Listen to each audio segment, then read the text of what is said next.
There comes a point in business when you realize something important. Your work matters, but it won't move on its own. So many faith fueled entrepreneurs are deeply called, deeply gifted, and quietly hiding, not because they lack skill, not because they don't care, but because visibility feels uncomfortable. It feels self promotional. It feels like too much. This conversation is about what it looks like to stop dimming your light and instead build something sustainable around your message. If you know you're meant for more impact, but you've been playing it small, this episode is for you. Today, I'm sitting down with Tiffany Neuman. Tiffany is a visionary branding strategist who helps speakers, authors, coaches, and consultants make their message a movement. After spending nearly 20 years in the corporate world as a creative director for brands like Adidas and Burt's Bees, she stepped away to build something different. She developed what she calls a brand operating system, a process designed to help thought leaders clarify their message, automate their content, and build sustainable visibility without constant pressure. She's an award winning speaker, a contributor for Entrepreneur Magazine, and has been featured in Forbes multiple times as a branding expert. But what I love most about this conversation is where it goes beneath the surface. We talk about why heart centered entrepreneurs often dim their light, why visibility feels uncomfortable when you genuinely want to serve, and why your work won't sell itself, even when it's meaningful. If you've ever wrestled with feeling salesy or hesitant to fully own your message, this conversation will meet you right there. So let's dive in with Tiffany. Hey, Tiffany, thanks so much for being here with me today. I'm really excited just to dive more into this topic. I know it's going to be really meaningful for everyone listening. Yeah, thanks for having me, Gabe. I'm really excited to dive in also. Yeah, absolutely. Well, I want to start with your story. I mean, you spent, what was it, 20 years in corporate branding with major companies like Adidas and Burt's Bees. What shifted for you, and what was the biggest lesson you learned about owning your message? Ooh, there's so much I could say here, but what I would say the biggest shift was, I mean, that was my dream career. I had worked to get to that position. I always dreamed of being a creative director with big companies. So it was amazing. And I had my daughter, and I think so many of us who have children, it's like, okay, this isn't what was my dream. It's no longer my dream. It's shifting. And so that really was the big shift that pushed me into entrepreneurship. And I thought, "Oh, man, like, I freedom and time and all the things." Of course, that's not always true, but the biggest thing for me was when I showed up online, it's so different promoting yourself over like, I could be behind the scenes promoting these brands and do the strategy, and that was easy, I could do it all day long, but then it came and I was like, "Ooh, now I have to promote myself and my services," and, I was quite shy and still pretty introverted, and so that was probably the biggest shift for me is the identity piece and really being like the CEO and the leader of my business and branding myself basically, even though that's what I do for other people. That's really interesting that you say that, because I think a lot of us entrepreneurs can relate, because it's like we're trying to sell ourselves, or, self promotion, and it's scary and it's weird, and we have that imposter syndrome. So it's very interesting to hear that you were like, all day long I could promote these other things. I was great at it, but when it came to promoting my brand, it was a little bit more difficult. And you are a brand Right, strategist. And and so that's what I do. It's yeah. it's crazy to admit, but it's very true. Yeah, but it was the same thing when I was writing my first book, and it was a mental training. It was about mental training and goals, and I was stuck, like, mentally and whatnot. Like, I had so many barriers as I was writing it, and I'm like, "But come on, I'm a mental training coach, This is right?" what Like, I do. but I think that's where the challenges come. Like, we usually are tested in what we're doing, and so it's really encouraging to hear that, honestly. And I hope those listening are like, "Okay, if Tiffany said that about her own business, maybe that's why I'm feeling the way I Right. am." Now, It's very I'd be normal. yeah, and I'd be curious, like, how did you get over that hump and kind of overcome that imposter syndrome? Yeah, a lot of it was learning, the ins and outs of having your own business. I think it's just something you dive into and you're like, oh, this is going to be so easy. And then it's not necessarily. And it's like the most rewarding thing ever. But also, I did a lot of, speaking of mental training, I did a lot of inner work. I really worked on my own identity and showing up. And It's one thing to show up and be a service provider. It's another thing when you move through that threshold and you're like, I'm actually showing up as a CEO. And as you start to grow and hire team members and things like that, even if it's contractors, like each level that you kind of add in your business, it's an identity shift. And so for me, a lot of that was the inner work, because I knew how to make the brand good. I knew how to make the messaging well and all of the things that are important. But you can do all of that. And if you don't also have, the confidence in the inner work, then none of that's going to work. So I really look at all of it working together. Mm, so true. I think that's a piece of just entrepreneurship, but just life in general. Like we're always needing to be working on ourselves and growing Totally. because otherwise, I mean, there's so many lies and so much that's like thrown at us every single day, especially like in the faith fueled movement. I mean, like the enemy wants to distract us, the enemy wants to take us off course, all the things. And so we need to daily put on that armor and speak the truth over our lives, like the truth about who we are, the truth about our business and our calling and the goals that we Absolutely. have. Yeah. Yeah. It's so easy for to get distracted or to have negative self-talk and all of those things. I think it's just a human trait for most of us, and we have to rise above it. Yeah, we do. Well, and I think this like segues perfectly into making your message a movement. I love that. I just love that saying. And I know it's a part of your brand. And it's Mhm. really about, well, I don't know what it's exactly about. I want you to tell everyone what it's about. I mean, I do, but what's the difference between having a message and actually building a movement around it? Yeah, absolutely. I mean, the message is so important because if your message isn't clear, then how do you expect people to understand what you do quickly? Like, we have the shortest attention spans in the history of humanity, I feel like. And so we need to be able to be clear and be concise and cohesive in our message. To me, making it a movement is actually when, in your case, if we're talking faith forward, doing the work that God intended you to do, and you're doing it in a big way. It's the way that you're making the biggest impact. And for me, some people could say like, "Oh, a movement." Well, I don't need to like some people may take that out of context and say, "Well, that means I'm like serving millions of people."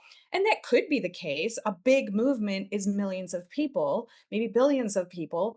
But typically, it's really like even if it's a small amount, if it's hundreds of people, that is still a movement when you're making a bigger impact in people's lives. So for myself, specifically, especially earlier when I was doing only one-on-one work, I would always say, "Well, how am I actually making a difference being a brand strategist?" Like that doesn't really change people's lives or make the world a better place.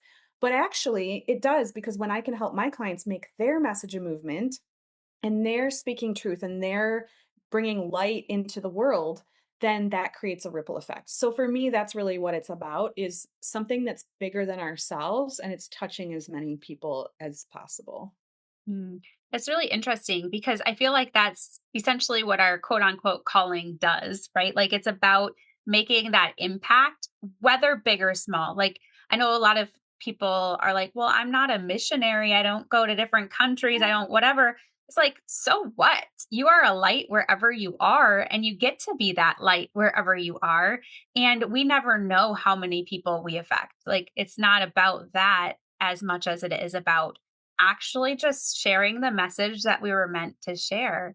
And so how do you help your clients like actually put that message to paper if that makes sense? Like really figure out how that brand looks. Yeah, so I start everything really with vision, which I think a lot of processes for different things start with vision, but you do need to know where you're going. So I love to help people really look at where do you want your business and brand to be in 3, 5, 10 years? And then we reverse engineer from that vision so we can build the brand for where you want to be, not where you're at now. That's one of the biggest mistakes that I see people making is they brand for where they're at now and then we evolve and we grow, especially as entrepreneurs doing work on ourselves. We evolve probably quicker than normal people.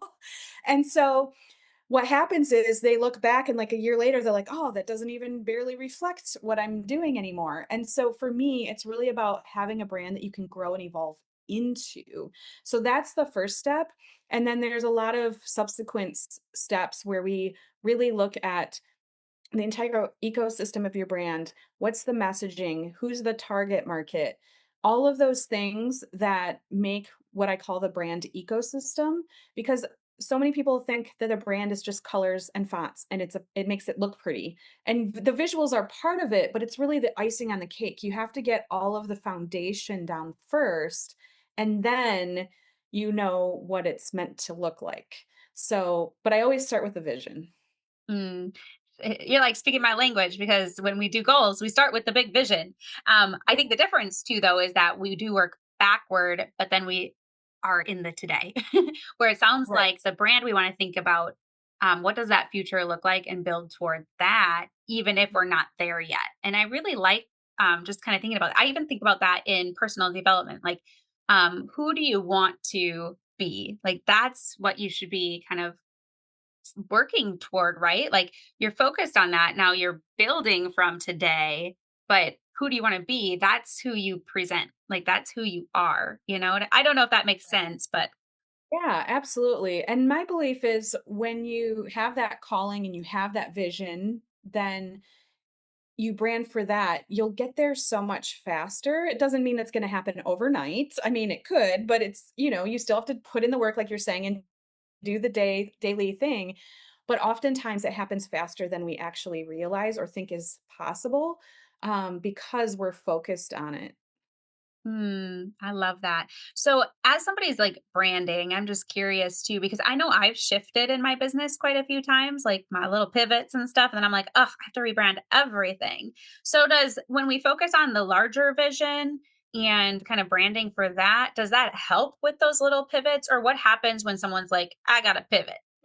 Yeah, no, absolutely. That it's definitely intended for you to be able to pivot. Now, if you did 100% pivot, like I had one client who went from a health coach to a business coach, completely different ideal client, completely different, that does it's a little bit more of a shift because you are changing a lot. And even she said what I help clients do is the first thing we do is create a brand manual. So it's a 20 to 30 page document that details like all of your messaging, your offers, everything in what I call the brand ecosystem. And so when she went back through it and she was like, "Oh, my vision, my values, my voice, a lot of the pieces actually are the same." So we really can audit what you want to keep, but then what needs to shift, and it makes it much easier. And if there's smaller pivots, say it's new offers, unfortunately, I see so many people and they completely rebrand because they have a new offer. They make it almost like a different brand when actually you want to think of everything in your brand as an ecosystem. So if you remove an offer or you add an offer, it just segues in and out very easily, and you can plan for that in advance, and then nothing in the large scheme of things really needs to change much. So that's typically what I see, unless it's like a major pivot, but it's still not as scary as like completely burning everything down and starting over. Okay, yeah, that makes a lot of sense. And that actually sets probably a lot of people at ease in that because decision making, especially in the beginning, can be taxing. You can be like, well, I want the I want to make the right decision. What if I don't make the right decision about my brand or about my website or about all these things? And then we get into decision analysis paralysis and we don't do Totally. anything. So I don't know if do you have any tips on getting through that first decision process of even just thinking about branding? Yeah, I would say that first decision process is to, do the best you can with what you have. So oftentimes I'll have clients, I work with clients and we rebrand and they've been in business 15, 20 years. But especially if you are newer and you're like, oh, I want to do it right the first time, having what I call a brand operating system is really the best route to go because it's malleable. You set the foundation, but you can come back in and say, "Oh, I tried that offer, didn't quite work. I'm just going to adjust and go." And so it really is set up for you to pivot fairly easily, and to know that it's progress over perfection. And so I you nailed it, because I've had so many people come in and they're like, "I should have done this 3 years ago, but I was always afraid to, like, take that first step."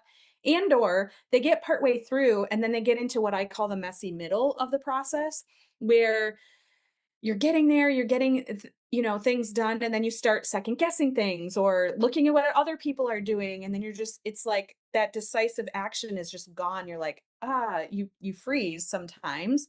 And so I love helping people guide people through that process because it is such a pivotal point. And if you get through first the decision and then the little bit of a messy middle where you're second guessing, the beauty of having an actually established brand takes so much off your plate, as far as like decision fatigue, as far as, content creation. What are things going to look like? Like when you have that operating system in place, then you don't have to worry about it anymore. And you're just like, oh, I know what to do. So So it's huge. good. That is, and I hear brand operating system. I'm like, ooh, I need that. So I want you to tease that a little bit more here because one of the things that is coming up that I'm super excited about is the Grow Your Biz Without Social virtual event. It is happening May 4th through the 8th. And the reason Tiffany and I are having this conversation today is because she is one of my favorite speakers coming back, and she's actually going to be talking about just this. So I wanted to actually talk about the message being a movement, like all of that and what that means for faith fueled entrepreneurs. But at the same time, I'm like, but I want to know about the brand operating system too. So we decided we needed to do two of these, one on the podcast and have her do the presentation. So she's going to get very tactical with you on what she does inside there. So can you tell us a little bit more about what that is? Why do thought leaders need it? What are you going to be teaching?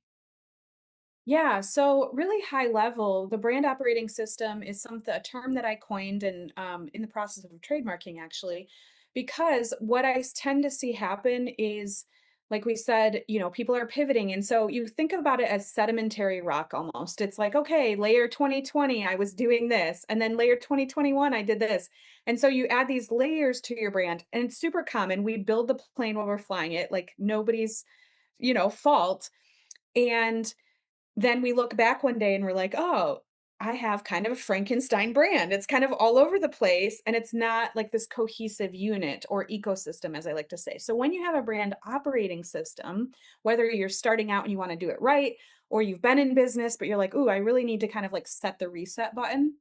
What that does is really align everything so it's one cohesive unit. And it covers, like I said earlier, the messaging, it covers the visuals. We even build websites for thought leaders that are strategic. They're converting websites based on our best winning awards and conversion based processes without being, salesy and icky. And so we really look at all of those things and also your authority channel. So we talk, your big thing is talking about being social media optional, which I am and I love.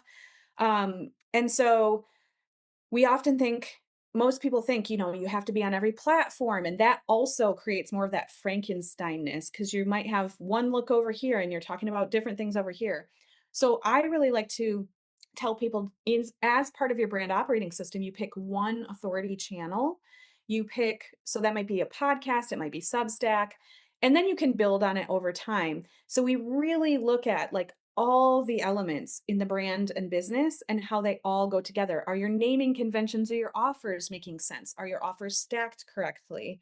So again, most people think brand is such a small piece and it's really everything. And so the operating system not only helps you create that consistency and cohesiveness, but it also allows you to then delegate to your team if you have one, or just makes your life easier in actually putting the brand out there without taking a ton of time or effort. Okay, I love it. And so if this is speaking to you and you're like, "Yes, I need one brand operating system," then you need to register for the Grow Your Biz Without Social virtual event. I will leave a link in the show notes. Come hang out with us for the 5 days. It will be well worth it. Attendees from the past all say that they appreciate just how cohesive the event is, how encouraging and faith-filled it is, and you're going to hear from so many different speakers who are making social media optional. Like they are not focused on it. They have other strategies and you'll learn so many different ones that you can pick and choose which is going to serve you and your business the best based on your energy, based on your capacity. So Mhm. come join us. You'll learn all about the brand operating system there with Tiffany as well. I believe I have you on day 4. Don't quote me on it, but I think you're day 4, which is a Thursday. And then what's really cool about the event is not only are you getting a ticket to those 5 days, but we have a week off to decompress. And then the next week after that is called implementation week. It's going to be 5 days of live coaching and training and support so that you can really take what you learned at the conference and put it into action. And I'm really excited about it. I feel like it's what's going to be setting this event apart from all other events because you're going to get some just time, the support, the coaching, the direction, and take the instead of it just being a motivational, rah, rah 5 days. Now you're going to actually pick and choose what pieces you want to add into your strategy and test them and actually test them alongside others. So you get both tickets with for the price of one, which is free. And it's awesome. So um, I want to kind of go back a little bit to what we were talking about kind of in the beginning. I loved when you were talking about the imposter syndrome, but you talk a lot about how entrepreneurs dim their light. And it's because they don't want to seem salesy or self promotional. And I'm curious, why do you think visibility feels so uncomfortable, especially for those of us who are like, but I really want to serve? Like, that's our heart, but it still kind of has that pressure of uncomfortableness. Yeah, it's so interesting, and especially I think it happens with, most entrepreneurs, but especially those of us who are women, it tends to be something I feel like that we've just learned from our childhood or growing up, where, I was afraid to ask for ketchup from in the restaurant, to be honest, like, from the waitress, like, I was so shy, and so even if you're not shy and you're very personable showing up online, it's a vulnerable space to be in. There's fear of rejection. Sometimes there's actually fear of success. Like, what are my family members and other friends going to think if I have this big success? And so it can be really tricky. And that's also, I love that you brought that back up because I actually bake that into the branding process as well. Is like, how do you step into this next level of identity that you're moving towards and what you're being called to?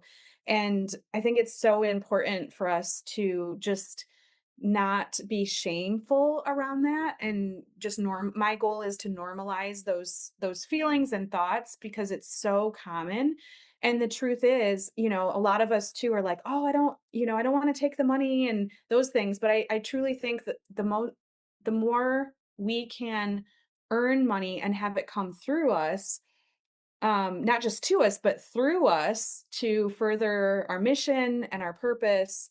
Um, there's, I think it's better in the people who are doing God's work than not, basically, right? And so I think those are some of the things that can help us when we start to have those thoughts in our head about visibility and showing up is like, who are you not to do that? Who are you? There's people actually waiting for what you're offering. And so you're actually doing them a disservice by not showing up and being visible. What a good point. Because, like, our message, if we're not being visible, isn't going to get shared. And that person who you could affect, like no one else could affect, isn't going to be because you didn't show up. So, showing up for yourself is actually showing up for your calling, which is showing up for the glory of God, which is showing up for those who need you. What a crazy way to think about it. Yeah, it's so true though. And that's actually what really helped me because I struggled with that myself in all the ways. And I see so Me many of too. clients that come through too. And so, we when we have those big visions and dreams, like I said earlier, I really think that they're given to us for a purpose. And so it's our duty to put it out into the world. Yeah. And I think about it too. I always say, if not you, then who? Because Mhm. God's going to his message is going to get out there. He's going to do the work that he wants to be done. And we are privileged to be used by him. Like, he wants to use me. How crazy is that? But if we're not willing, if we're not obedient, he's going to find someone else. He's going to get the message out there. But how cool, because he's given us specific gifts. Like, Tiffany has different gifts than I have. I am not a branding specialist. Like, nope. I can strategize all day long. I can talk in front of people all day long, but yeah, I don't really know what colors go with what and how to make my message movement. I needed her help for that. Like, you And know what I vice mean? versa. So, Yes. yeah. And so, like, the gifts that I have, the personality that I have, it's unique to me. So, and I always think about that when it's like, well, can my message really be a movement? Because isn't my message the same as that person's over there? Because like Mhm. it's saturated, right? Well, Right. you're sharing the message like you know how to share. And it's going to be different than the other person who's sharing something very similar. Just because other people are going to connect with you versus them, you're going to speak to certain people. So, yes, you can, right? Like, what do you think Mhm. about all of that? Yeah, 100%. I think that's the other thing that can hold us back, is comparison, especially social media, which is one of the main reasons to get off of it, in my opinion.